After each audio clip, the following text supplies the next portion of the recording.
ગીર સોમનાથમાં ઉના નગરપાલિકાના અધિકારીઓ પર ભ્રષ્ટાચારનો આરોપ લાગ્યો છે। ગીર સોમનાથ જિલ્લા કોંગ્રેસ પ્રમુખ પુંજાભાઈ વંશે આરોપ લગાવ્યો। ઉના નગરપાલિકામાં ઊંચા ટેન્ડરો મારફતે ભ્રષ્ટાચારનો દાવો કરાયો। બાંધકામમાં નીતિ નિયમોનું પાલન ન થતું હોવાનો દાવો છે।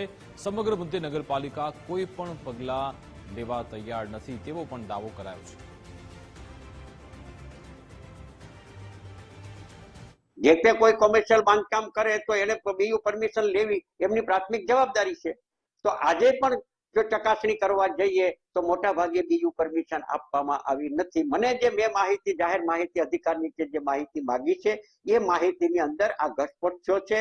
એમાં દાખલા તરીકે કહેવાય તો એપેક્સ જે હોસ્પિટલ છે તો એ હોસ્પિટલની જે માહિતી આવી છે એ માહિતીની અંદર આજની તારીખે એમને બીયુ પરમિશન આપવામાં આવી નથી।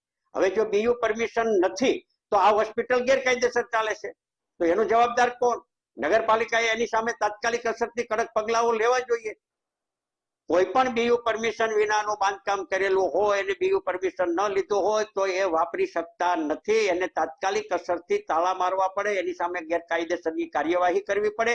એ નગરપાલિકાની રિસ્પોન્સિબિલિટી છે, નગરપાલિકાની જવાબદારી છે। પણ નગરપાલિકાના ચીફ ઓફિસર સંપૂર્ણપણે વહીવટી રીતે નિષ્ફળ ગયા અને એ પોતે પણ ભાગીદાર હોય અને નગરપાલિકાના પદાધિકારીઓ ભાગીદાર હોય એ પ્રકારનો વહીવટ ઉના નગરપાલિકા દ્વારા અત્યારે ચાલી રહ્યો છે। નગરપાલિકામાં જે બાંધકામ પરમિશન ઓનલાઈન પરમિશન જ આપવામાં આવે છે અને એમાં જે બાંધકામ કરવાનું હોય છે એના માટે રેકર્ડ ઓન પર્સન કે જે નોંધાયેલા આર્કિટેક્ટ હોય અને અરજદાર એમની પર્સનલ જવાબદારી હોય છે।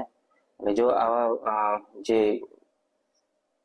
બાંધકામો આવેલા છે ત્યાં એના ઉપર અમે નોટિસ પણ આપેલી છે એમને અને જે આરોપી છે એમને પણ અમે નોટિસ આપેલી છે અને આ બાબતે ધ્યાન રાખવા માટેની સૂચનાઓ પારિત કરેલી છે।